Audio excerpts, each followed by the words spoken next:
ஆண்டவருடைய பரிசுத்த நாமத்திற்கு மகிமை உண்டாவதாக. இன்றைய தினத்துல இனி ஒரு நல்ல சாட்சியை கேட்க போகிறோம். சிஸ்டர் ஷாலினி ஷிஜு, சொந்த ஊர் அவர்களுக்கு திருவல்லா. ஷாலினி தன்னுடைய பெற்றோருக்கு 3 பெண் மக்களில் மூத்தவள். 2ஆம் வகுப்பு வரை மஸ்கட்ல இருக்கிற சலாலாவில் படிப்பு. பின்பு தன்னுடைய படிப்பு முழுவதும் இந்தியாவிலே படிக்க நேர்ந்தது. ஒரு நானாய யாக்கோபா சபையை சேர்ந்த ஒரு குடும்பம். அதனுடைய எல்லா ஆசாரங்களையும், எல்லா வழிபாட்டு முறைகளையும், எல்லா தவக்கால நடைமுறைகளையும் ஒன்றையும் விடாமல் உறுதியாய் பின்பற்றின ஒரு பெண். குடும்பத்தில் மூத்தவள். அதற்குரிய எல்லா பொறுப்புகளும் சின்ன வயதிலிருந்து தங்களுடைய பெற்றோராலும் தங்களுடைய குடும்பத்தாலும் சீராட்டி பாராட்டி வளர்க்கப்பட்ட பெண். தன்னுடைய 12ஆம் வகுப்பு வரை பெத்தனி அகாடமி என்கிற ஒரு நல்ல பள்ளிக்கூடத்தில், ஒரு பென்டகாஸ்டல் பேக்ரவுண்ட் உள்ள ஒரு பள்ளிக்கூடத்தில் படித்தாள்.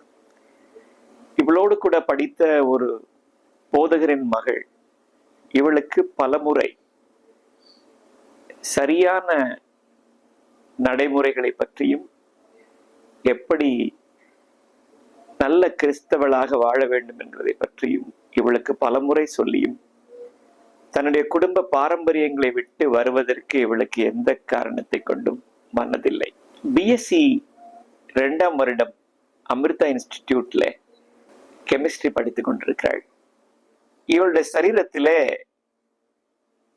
மிகப்பெரிய மாற்றங்கள். சரீரம் நன்றாக இழைத்து போயிருக்கிறது. முகத்தில் மட்டும் ஒரு வீக்கம். தன்னுடைய 2வது செமஸ்டர் பரீட்சை எழுத போகிற நாட்களில் முதல் நாள் இரவில் ஒரு சரீர களைப்பு நிமித்தம் தன்னுடைய அம்மாவிடத்தில் சொல்லி உறங்க சென்று விட்டாள்.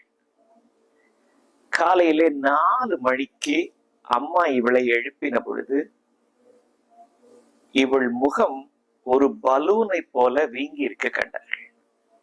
அதற்குள் கண்களை காணவில்லை, வாயை காணவில்லை. ஒரு விரூப ரூபம் இவளுக்கு இருந்ததை அம்மா கவனித்தாள். இவளை மாத்திரம் தனியே அழைத்து கொண்டு போய் வேறு ஒரு அறையிலே இவளை படுக்க வைத்து விட்டு அம்மா அவள் அருகிலே உட்கார்ந்து சத்தமாக ஆண்டவரை நோக்கி ஜெபிக்க ஆரம்பித்தாள். இவள் தூங்கி போனாள். ஒரு 7:30 மணிக்கு இவள் எழுந்திருப்பதற்கு முன்பதாக ஒரு தரிசனத்தை கண்டாள் என்கிறதை விட 2 தேவதூதர்கள் இவளை அழைத்து கொண்டு போவதற்காக வந்து நிற்கிற பொழுது ஒரு இன்பமுள்ள ஒரு சத்தம் இவள் காதுகளிலே கேட்டது. இவள் கண்கள் திறந்திருக்க அந்த 2 தேவதூதர்களும் இவளுக்கான நேரம் இன்னும் வரவில்லை என்று சொல்லிவிட்டு அவர்கள் கடந்து போய்விட்டார்கள். அருகில் உள்ள நண்பர்களுடைய ஆலோசனையின்படி இவளை உடனே கோட்டயம் மெடிக்கல் காலேஜில் பெற்றோர்கள் கொண்டு போனார்கள். ஒரு தேவைக்கு வசதியுள்ள ஒரு குடும்பம் தான். அப்பா கடை நடத்துகிறார், அம்மா குடும்பத்தை பார்த்துக் கொள்கிறார்கள். 2 சகோதரிகள். ஆஸ்பத்திரிக்கு போன பொழுது டாக்டர் சொல்லுகிறார், நீங்கள் போய் ஒரு எக்ஸ்ரே எடுத்து கொண்டு வாருங்கள்.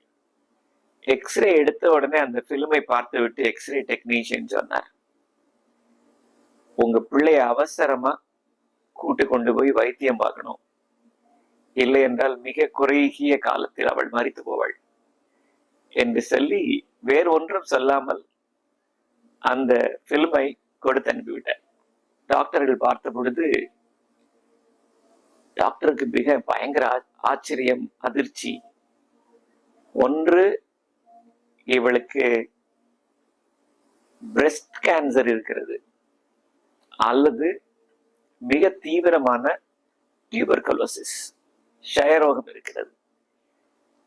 அதனால் அவசரமாக இவளை நீங்கள் திருவனந்தபுரத்தில் இருக்கிற ரீஜனல் கேன்சர் சென்டருக்கு அழைத்து கொண்டு போக வேண்டும் என்று டாக்டர்கள் இவர்களுக்கு பரிந்துரைத்தனர்.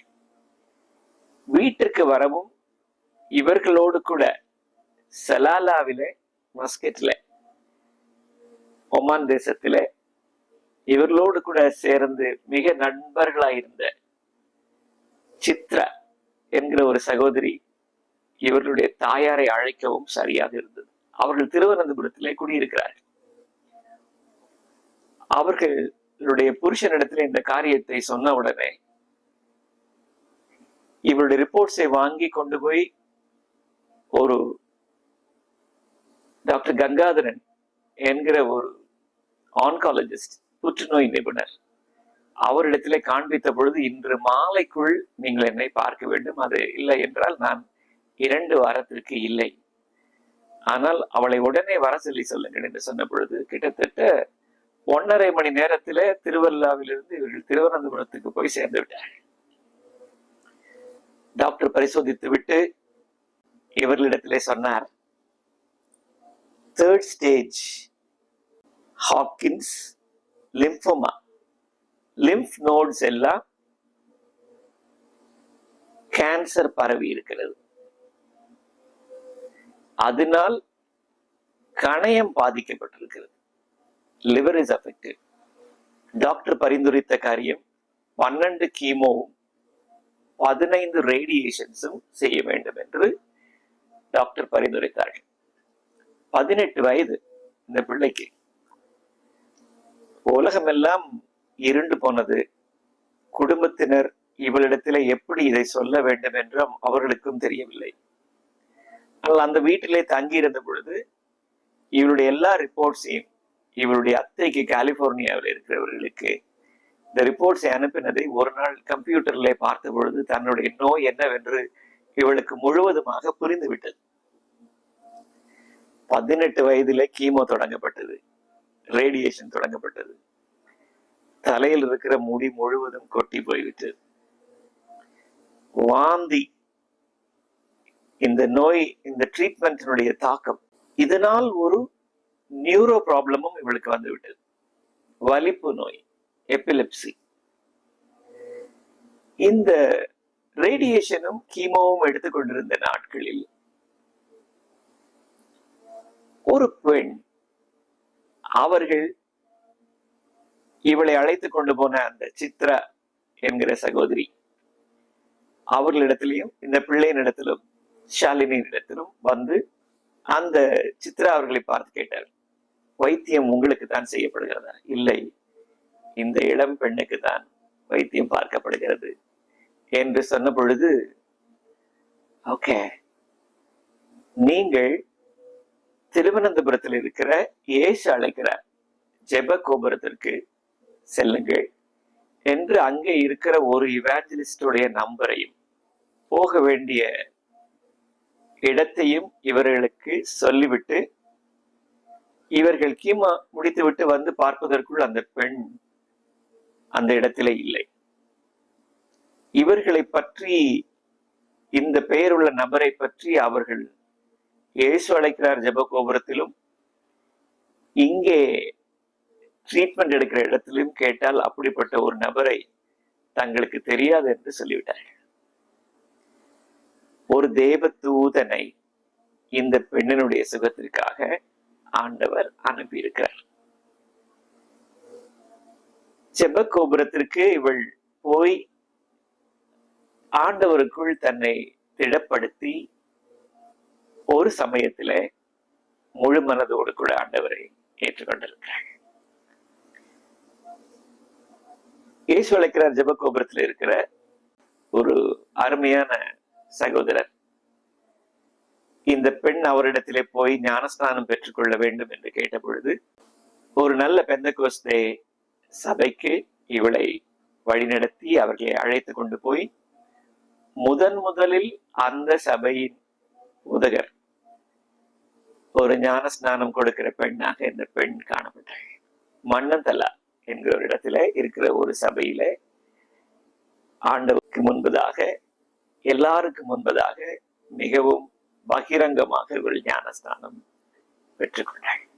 அவர்கள் சொல்லுகிறார்கள், பரிசுத்த ஆவியானவர் என் மேல் அந்த நிமிஷமே வந்து தங்கி இறங்கி இருந்தார் என்று அவர்கள் தங்களுடைய அனுபவத்தை சொல்கிறார்கள். இந்த 12 கீமோவும் 15 ரேடியேஷனும் நிறைவடைந்து கெமிஸ்ட்ரி ஃபர்தர் படிக்க முடியாததுனால பிபிஏ ஒரு கரஸ்பாண்டன்ஸ் கோர்ஸில் படித்து முடித்தார்கள். அதற்கு பின்பு காருண்யா யூனிவர்சிட்டியிலே போய் எம்பிஏ படித்தார்கள். காருண்யா யூனிவர்சிட்டியில எம்பிஏ படிக்கிற நாட்களில் அநேகருக்கு தான் கடந்து வந்த இந்த பாதைகளின் முகாந்திரமாக அநேகருக்கு ஆலோசனை சொல்லவும், அநேகரை ஆண்டவருக்குள் ஊன்ற கட்டவும் இந்த அனுபவங்கள் அவர்களுக்கு காரணமாக அமைந்திருந்தது. 3வது செமஸ்டர் படிக்கிற பொழுது இவர்களுக்கான திருமண ஆலோசனை வந்தது. இவர்கள் வீட்டிலிருந்து ஒரு 2 கிலோமீட்டர்ல இருக்கிற ஒரு சகோதரன், அவருடைய பேரு சிஜு, அவருடைய வீட்டிலே கடைசி பையன். இவள் அதற்கு ஒத்துக்கொள்ள மறுத்தாள். ஒரு புற்றுநோய் சிகிச்சை பெற்றுக்கொண்டு நிறைவு செய்திருக்கிற ஒரு பெண்ணை திருமணம் செய்து கொள்வது என்பது ஒரு ஒரு மிக விசாலமான இருதயம் உள்ள ஒரு நபரை அன்றி வேறு ஒருவராலும் செய்ய முடியாது. பிற்பாடு வாழ்க்கையிலே பிரச்சனைகள் வருகிற பொழுது இதை காரணம் காட்டி தான் அதிகமாக வேதனைப்படுத்தப்படக்கூடும் என்று இவள் நினைத்தாள். ஆனால் 2 குடும்பத்தாரும் மிகவும் சந்தோஷமாக இந்த திருமணத்திற்கு ஒத்துக்கொண்டு இந்த திருமணம் 2006ஆம் ஆண்டிலே நடைபெற்றது. 2007 தன்னுடைய புருஷனுக்கு நல்ல ஒரு வேலை அமெரிக்காவில் இருக்கிற மிஷிகன்ல ஐடி துறையில கிடைத்த பொழுது புருஷனும் மனைவியுமாக சேர்ந்து அமெரிக்க ஐக்கிய தேசத்துக்கு போனாங்க. அமெரிக்க ஐக்கிய தேசத்துல இவர்களை பார்த்த எல்லாரும் அவரிடத்திலே சொன்னார்கள், புருஷனிடத்திலே சொன்னார்கள், நீ இப்படிப்பட்ட ஒரு பெண்ணை திருமணம் செய்திருக்கிறாய், உங்களுக்கு குழந்தைகள் உண்டாகாது, அப்படியே பிறந்தாலும் அவைகள் அங்கஹீனம் உள்ள குழந்தைகளாக இருக்கும் என்று சொல்லி இவர்களிடத்திலே சொன்னார்கள். சொன்னபடியே இவர்கள் பரிசோதித்து பார்த்த பொழுது இவர்களுடைய கர்ப்பப்பையில நிறைய நிணநீர் கட்டிகள், ஃபைப்ராய்ட்ஸ் இருந்தது. 2009ஆம் வருஷத்திலே இந்த பெண் கர்ப்பம் தரித்தாள். 3 பிள்ளைகள் வயிற்றில, ட்ரிப்ளெட்ஸ், 2 பையன், ஒரு பொண்ணு, ஒரு பெண் பிள்ளை. இப்படி 3 பிள்ளைகள் வயிற்றில இருந்த பொழுது அதனுடைய பாரம் தாங்க முடியாமல் அவளுடைய சர்விக்ஸ் டைலேட் ஆகிவிட்டது. டாக்டர்கள் இவளை அழைத்து ஒரு சர்விக்ஸ்ல ஒரு தையல் போட்டார்கள். அதற்கு பின்பும் மறுபடியும் டைலேட் ஆன பொழுது டாக்டர்கள் இவளுக்கு பூரண பெட் ரெஸ்டை இவர்கள் அறிவித்து விட்டு இனியும் ஒரு தையல் இவளுக்கு போட்டு விட்டார்கள். திடீரென்று ஒரு நாள் அக்டோபர் 2010 மிக தீவிரமான, மிக மோசமான ஒரு சூழ்நிலையில இவள் ஆஸ்பத்திரியிலே அனுமதிக்கப்பட்டாள். பிபி 70/40, பிளட் பிரஷர், ரத்த அழுத்தம், பல்ஸ் ரேட் 160 170 வரைக்கும், செப்சிஸ் என்ற ஒரு நோயினாலே தாக்கப்பட்டாள். மிக கடுமையான காய்ச்சல். இந்த செப்சிஸ் வருகிற பொழுது நுரையீரலையும் கிட்னியும் லிவரையும் மிக தீவிரமாக இது பாதிக்கும். 9 நாட்கள் சுய நினைவின்றி இந்த பெண் வென்டிலேட்டர்ல சுவாசம் விட முடியாமல் அனுமதிக்கப்பட்டிருந்தாள். இந்த 9 நாட்களில் வயிற்றுக்குள்ளேயே இந்த 3 குழந்தைகளும் இறந்து போய்விட்டன. அதை அவர்கள் எடுத்து விட்டார்கள். என்ன செய்வதென்றே தெரியாமல் இந்த குடும்பம் தவித்த பொழுது ஒவ்வொரு ஆர்கன்ஸாக ஷட் டவுன் ஆக தொடங்கின. கடைசியில் டாக்டர்ஸ் சொன்னார்கள், டிஎன்சி பண்ண வேண்டும், வயிற்றை கம்ப்ளீட்டாக கிளீன் பண்ணி எடுக்க வேண்டும். அந்த கர்ப்ப பையை, ஒருவேளை கர்ப்ப பையவே முழுவதுமாக எடுத்து விட வேண்டிய ஒரு சூழ்நிலை வரும். அப்பொழுது இவளுக்கு 27 வயதுதான் ஆகிறது. ஆனால் இவர்கள் போய்கொண்டிருந்த அந்த சபையின் போதகர்கள், குடும்பத்தினர்கள் எல்லாரும் சேர்ந்து ஆண்டவரை நோக்கி முறையிட்ட பொழுது ஒவ்வொரு நோயாக இவளுக்கு சுகமாக தொடங்கி ஆஸ்பத்திரியில் இருந்து நலம் பெற்று வீட்டுக்கு வந்தாள். மறுபடியும் 2011 அக்டோபரிலே இவள் வயிற்றிலே இரட்டை பிள்ளைகள் உண்டானது. 2 children, ஒரு பையன் ஒரு பெண், 2 குழந்தைகள்.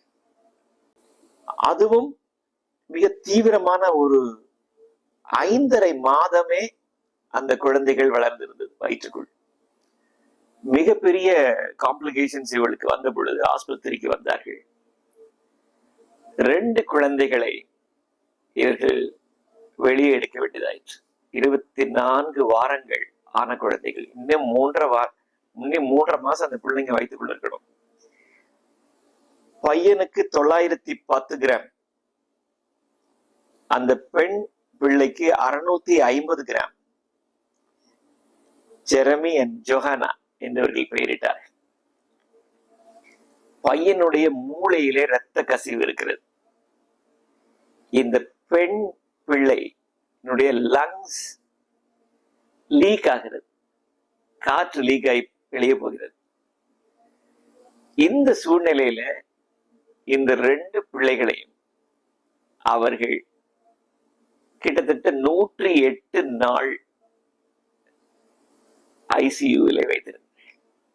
மிக பத்திரமாக, யாரும் கிட்ட போக முடியாதபடி 1 வருஷத்துக்கு இந்த குழந்தையை பாதுகாத்தார்கள். ஒரு நாளிலே அந்த பெண் பிள்ளை ஆஸ்பத்திரியில் இருக்கிற பொழுது மூச்சு விட முடியாமல் தவித்தாள். அப்பொழுது ஒரு டாக்டர், எழுத்தச்சன் என்ற ஒரு டாக்டர், மிக திறமையான ஒரு டாக்டர், அவர் ஒரு கடவுள் மறுப்பு இயக்கத்தை சேர்ந்தவர். அவரே இவரிடத்துல சொன்னார், உங்களுக்கு தெரிஞ்ச சாமி ஏதாவது இருந்தா கும்பிட்டுக்கோங்க, இந்த பிள்ளைக்கு என்னால் என்ன செய்ய முடியுமோ அதை எனக்கு செய்யறதுக்கு எல்லாவற்றையும் நான் செய்து விட்டேன் என்று சொல்லிவிட்டு ஏதோ ஒன்று நினைத்து அந்த பிள்ளையை 2 கைகளையும் வைத்து தன்னுடைய நெஞ்சை அவர் அழுத்தி அழுத்தி அழுத்தி கொடுத்தார். அப்பொழுது அந்த வாய் வழியாக விட்டிருந்த அந்த டியூப் கடைசியிலே கட்டி இருந்த அந்த சளி எல்லாம் வெளியே வந்து குழந்தை மூச்சு விட தொடங்கி. இந்த குழந்தையினுடைய saturation limit, oxygen saturation limit என்கிறது 40% தான் இருந்தது. 40%. மூளை செத்து போய்விடும் என்கிற ஒரு சூழ்நிலையில முழுவதுமாக ஒரு 3 mm கத்தீட்டர்ஸ் உள்ளே விட்டு அந்த குழந்தைக்கு சுவாசத்தை மறுபடியும் கொடுத்த பொழுது அந்த குழந்தை சுகம் பெற்று எழுந்தாள். 2 குழந்தைகளோடு கூட இவர்கள் வீட்டுக்கு போனார்கள். இன்றைக்கு அந்த 2 குழந்தைகளும் நல்ல ஆரோக்கியமாக பூர்ண சுகத்தோடு இருக்கிறதை நீங்கள் படத்துல பார்க்கிறீர்கள். ஆஸ்பத்திரியில இருந்து இவர்கள் டிஸ்சார்ஜ் செய்து வீட்டுக்கு அனுப்புகிற பொழுது கருத்தடைக்கான எல்லா ஆபரேஷன்ஸையும் செய்து இவளை வீட்டுக்கு அனுப்பினாங்க. டாக்டர்ஸ் சொல்லி அனுப்பினாங்க. ஏதாவது ஒரு காரணத்துக்காக இன்னொரு பிள்ளைய வயிற்றுல உருவாக்கிட்டு என்கிட்ட வந்துடாத, அப்புறம் உன்னைய காப்பாற்ற முடியாது என்று சொல்லி அனுப்பினார்கள். ஆனால் அடுத்த வருடமே இவளுக்கு ஒரு குழந்தை உண்டானது, ஒரு ஆண் குழந்தை. கருத்தடை ஆபரேஷன்ஸ் எல்லாத்துக்கும் மீறி ஒரு குழந்தை உருவானது. பூர்ண சுகப்பிரசவத்தோடு கூட அந்த குழந்தை வெளியே வந்தது. அதற்கு பின்பு இந்த பெண் மூடி இன்ஸ்டிடியூட்ல போய் masters in counselling and masters in psychology, இந்த 2 விஷயத்தையும் படித்து இன்றைக்கு அமெரிக்காவிலே சைக்காலஜியிலையும் கவுன்சிலிங்லையும் லைசன்ஸ்ட் பர்சனாக இன்றைக்கு வேலை செய்கிறாள். அநேகருக்கு இந்த மாதிரி சூழ்நிலையிலே கடந்து போன அநேகருக்கு அவர்களை ஊன்ற கட்டவும், அவர்களுக்கு ஆலோசனை சொல்லி அவர்களை தைரியப்படுத்தவும் இந்த சகோதரிக்கு ஆண்டவர் இன்றைக்கு கிருபை பாராட்டிக் கொண்டிருக்கிறார். ஒன்றும் இல்லாமல் இருந்து எல்லாவற்றையும் உண்டு பண்ண வல்லவர் நம்முடைய ஆண்டவர். அவர்கள் சொல்கிறார்கள் 2 கொரிந்தியர் 1:5 எப்படி எனில், கிறிஸ்துவினுடைய பாடுகள் எங்களிடத்தில் பெருகுகிறது போல கிறிஸ்துவினாலே எங்களுக்கு ஆறுதலும் பெருகுகிறது. நாம் ஒரு கஷ்டத்திற்கு ஊடாக கடந்து போகவில்லை என்றால் கஷ்டப்படுகிறவர்களுக்கு நம்மால் சரியான ஆலோசனையை கொடுக்க முடியாது. இந்த பெண் கடந்து போன எல்லா பாதைகளின் வழியாகவும் இன்றைக்கும் அநேகர் கடந்து செல்கிறார்கள். அவர்களை ஆண்டவரிடத்தில் வழிநடத்தவும், அவர்களை ஊன்ற கட்டவும் இந்த சகோதரியை ஆண்டவர் பயன்படுத்தினார்.